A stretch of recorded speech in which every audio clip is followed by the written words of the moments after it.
Vas-y, Pierrot.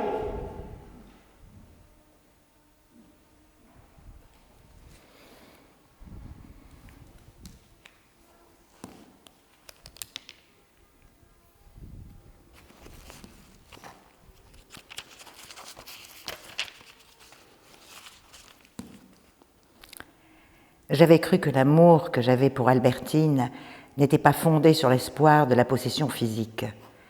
Pourtant, quand il m'eut paru résulter de l'expérience de ce soir-là que cette possession était impossible et qu'après n'avoir pas douté le premier jour sur la plage qu'Albertine ne fût dévergondée, puis être passée par des suppositions intermédiaires, il me sembla acquis d'une manière définitive qu'elle était absolument vertueuse.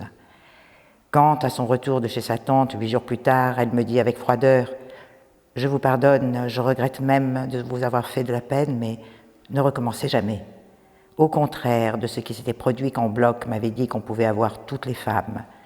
Et comme si au lieu d'une jeune fille réelle, j'avais connu une poupée de cire, il arriva que peu à peu se détacha d'elle mon désir de pénétrer dans sa vie, de la suivre dans les pays où elle avait passé son enfance, d'être initié par elle à une vie de sport.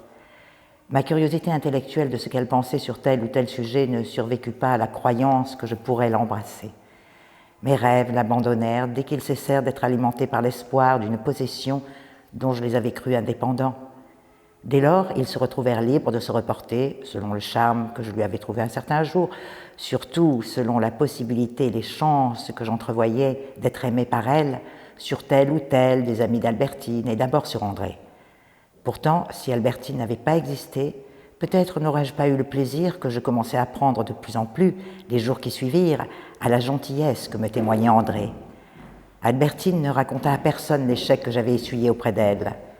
Elle était une de ces jolies filles qui, dès leur extrême jeunesse, pour leur beauté, mais surtout pour un agrément, un charme qui reste assez mystérieux et qui ont leur source peut-être dans des réserves de vitalité ou de moins favorisées par la nature, viennent se désaltérer, toujours dans leur famille, au milieu de leurs amis, dans le monde, ont plus d'avantages que de plus belles, de plus riches.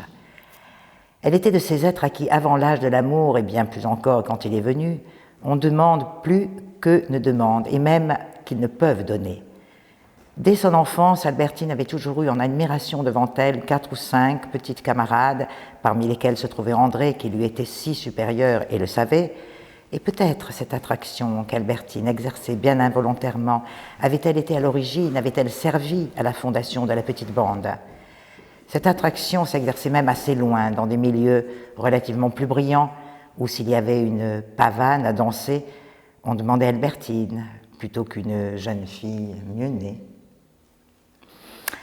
La conséquence était que, n'ayant pas un sou de dot, vivant assez mal d'ailleurs, à la charge de M. Bontemps, qu'on disait véreux et qui souhaitait se débarrasser d'elle, elle était pourtant invitée non seulement à dîner, mais à demeure chez des gens qui, aux yeux de Saint-Loup, n'eussent eu aucune élégance, mais qui, pour la mère de Rosemonde ou pour la mère d'André, femme très riche mais qui ne connaissait pas ces personnes, représentaient quelque chose d'énorme.